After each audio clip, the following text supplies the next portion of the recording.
नमस्कार दोस्तों, welcome back to my channel. हाजिर हूँ एक और नए वीडियो के साथ और एक इम्पोर्टेंट अपडेट लेकर ये वीडियो को पेश कर रहा हूँ। वेदांता लिमिटेड का न्यूज़ निकल कर आया है, एक बड़ा न्यूज़ निकल के आया है। आपको जैसे पता ही है, पिछले 1 डेढ़ महीने से वेदांता बहुत न्यूज़ में है। 1 डेढ़ महीने क्या, 2 महीने आप कह सकते हैं, 2 महीने से वेदांता बहुत न्यूज़ में है। डीलिस्टिंग का बात चल रहा था, वोटिंग भी हुआ, बहुत कुछ हुआ। तो यहाँ पर वेदांता कॉन्स्टेंटली यहाँ पर न्यूज़ बना के वेदांता कंपनी ने रखा है। तो यहाँ पर आज उन्होंने वोटिंग का रिजल्ट डिक्लेयर किया है। जो भी वोटिंग हुआ था उसका रिजल्ट डिक्लेयर किया लगभग 17:50 यानी 5:50 या 6 बजे यहाँ पर डिक्लेयर किया, मार्केट बंद होने के बाद। अब यहाँ पर आप इंटरेस्टेड होंगे कि क्या हुआ क्या नहीं हुआ, तो सबके बारे में डिटेल में बताएंगे। तो चैनल पे नए हैं तो दोस्तों चैनल को सब्सक्राइब कर लीजिए, साथ ही बेल आइकन दबा दीजिए। और अभी तक अगर आपने डीमैट अकाउंट नहीं खोला है तो नीचे डिस्क्रिप्शन में लिंक मिल जाएगा, तुरंत क्लिक करके डीमैट अकाउंट खोल लीजिए। तो वेदांता का दोस्तों सबसे पहले चलते हैं, मैंने डायरेक्टली यहाँ पर वो पेज खोल लिया है जहाँ पर रिजल्ट आया है। ये बीएससी के वेबसाइट से मैंने डायरेक्टली खोला है और यहाँ पर मैं थोड़े आसान भाषा से समझाने का कोशिश करूंगा ताकि आपको समझ में आए कि यहाँ पर क्या हुआ है और क्या नहीं हुआ है।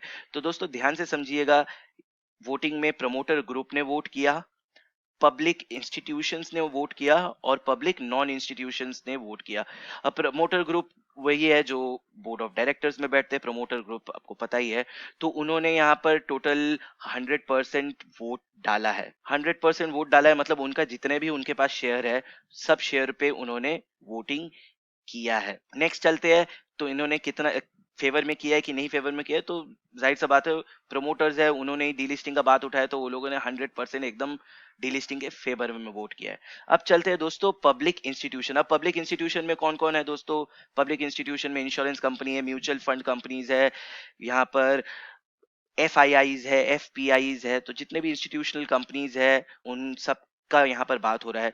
तो उनके पास टोटल इतने शेयर्स है और उसमें से दोस्तों इतने शेयर्सों पे वोटिंग हुआ है, तो वो निकलता है, फिगर निकलता है 87%। अगर आपको अभी भी नहीं समझ में आ रहा तो एक कॉमन एग्जांपल से समझाता हूँ। जैसे हमारे यहाँ जो इलेक्शंस होते हैं, चुनाव होते हैं, वहां पर टोटल शेयर होल्डर्स इतने जन होते हैं, मगर एक्चुअल में वहां पर उस दिन में वोटिंग डालने शायद 60% लोग जाते हैं या 70% जाते हैं। तो उसी तरह टोटल इतने वोटिंग किया जा सकता था, मगर एक्चुअल में 87% ही वोट गिरा है। अब ये 87% जो वोट गिरा है, उसमें दोस्तों 85% यहाँ पर वोट इन फेवर गिरा है और 14% वोट, 14.6 या साढ़े 14.5% आप कह सकते हैं, यहाँ वोट अगेंस्ट में गिरा है कि ये लोग डिलिस्टिंग के अगेंस्ट है। पब्लिक नॉन इंस्टीट्यूशंस पे आते हैं। तो पब्लिक नॉन इंस्टीट्यूशन मतलब रिटेल इन्वेस्टर्स, उनका बात हो रहा है। तो रिटेल इन्वेस्टर्स ने क्या किया है दोस्तों, यहाँ पे रिटेल इन्वेस्टर्स के पास टोटल जितना भी वोटिंग अधिकार था उसमें से सिर्फ उन्होंने 32%, यहाँ बहुत कम रिटेल इन्वेस्टर्स ने यहाँ वोटिंग किया है। आई डोंट नो इसका रीजन क्या है, क्योंकि कंपनी ने बहुत अच्छे तरीके से यहाँ पे हर जगह इसका एडवर्टीजमेंट दिया था, प्लस हर जगह इसको न्यूज में रखा था कि यहाँ पे ऐसा होने वाला है। सबको मेल भी गया था, इन्फॉर्मेशन भी गया था कि ऐसे डीलिस्टिंग का बात चल रहा है तो वोट जरूर कीजिए। मगर वोटिंग परसेंटेज बहुत कम आया है, 32%। और इस 32% में दोस्तों 74% लोगों ने डीलिस्टिंग के सपोर्ट में वोट किया है और 25% लोगों ने डीलिस्टिंग के अगेंस्ट में वोट किया है। तो यहाँ पे अल्टीमेटली जो टोटल फिगर निकल के आता है, टोटल जितना भी कंपनी का आउटस्टैंडिंग शेयर्स है या सब मिलाकर अगर देखेंगे तो 84% लोगों ने वोट दिया। लोग या शेयर्स जितना है, 84% शेयर्स पर वोट पड़ा है। उसपे दोस्तों 94% या 93% यहाँ सपोर्ट में निकला है, 6% अगेंस्ट में निकला है। तो इससे साफ क्लियर हो जाता है कि दोस्तों यहाँ पर डीलिस्टिंग के तरफ एक स्टेप कंपनी आगे बढ़ रही है। यहाँ पर 93% अप्रूवल आ गया है, मतलब यहाँ डीलिस्टिंग के अब तरफ बढ़ रही है। अब सवाल उठता है दोस्तों आपके मन में ये कि 87.5 या 88 रुपीज जितना भी इन्होंने जो इंडिकेटिव प्राइस रखा है, क्या उस पे ये शेयर्स चले जाएंगे? तो नहीं दोस्तों, आप अभी भी ये फाइनल प्राइस नहीं है, उस प्राइस पे शेयर्स नहीं जाएंगे, क्योंकि वो एक इंडिकेटिव प्राइस है। अभी इसके बाद बहुत लंबा प्रोसेस है, ये जस्ट एक स्टेप बड़ा है। इसके बाद मर्चेंट बैंकर आएगा, उसके बाद रिवर्स बुक बिल्डिंग होगा, और भी बहुत प्रोसेस है। और उसके बाद दोस्तों एक फेयर वैल्यू डिसाइड होगा कि कितना फेयर वैल्यू है। और उस दौरान अगर जो वोटर्स है उनको अगर लगे कि ये फेयर वैल्यू ठीक नहीं है, तो तब भी ये डीलिस्टिंग प्रोसेस कैंसिल हो सकता है। तब भी अगर ठीक तरीके से सबने एग्री नहीं किया, तो तब भी ये डीलिस्टिंग प्रोसेस कैंसिल हो सकता है। एटलीस्ट 10% 90% लोगों को अग्री करना पड़ेगा, उसके बाद ही ये डीलिस्टिंग प्रोसीड होगा फर्दर।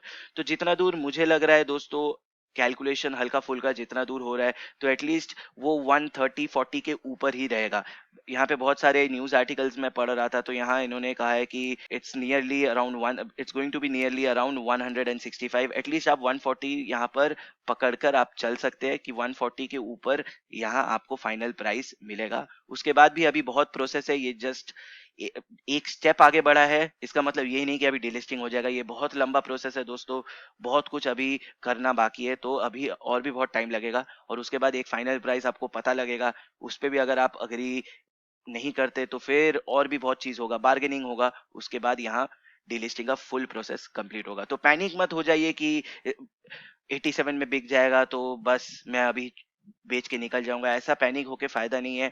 यहाँ अभी भी लोगों का भरोसा है स्टॉक पे, और अभी भी लोग को लगता है कि यहाँ पर अच्छा प्राइस मिलेगा। अभी ये करंटली 111 रुपए पे ट्रेड कर, अगर आप देखेंगे 110 111 रुपए के आसपास ट्रेड कर रहा है, तो अभी भी लोग देखेंगे यहाँ पे 26-24-25% का डिलीवरी लोग उठा रहे हैं। तो अभी भी लोगों का भरोसा है, तो डरने का कोई बात नहीं है। अभी पिक्चर बाकी है दोस्त। चलिए इसी के साथ वीडियो खत्म करता हूँ। उम्मीद करता हूँ वीडियो अच्छा लगा होगा। अगर मन में कोई डाउट है, तो कोई क्वेश्चन है, तो कमेंट करके जरूर पूछिएगा। कोशिश करूंगा जवाब देने का। तब तक के लिए अपना ख्याल रखिए, सुरक्षित रहिए, और मैं जल्द लौटूंगा एक और नए वीडियो के साथ। धन्यवाद।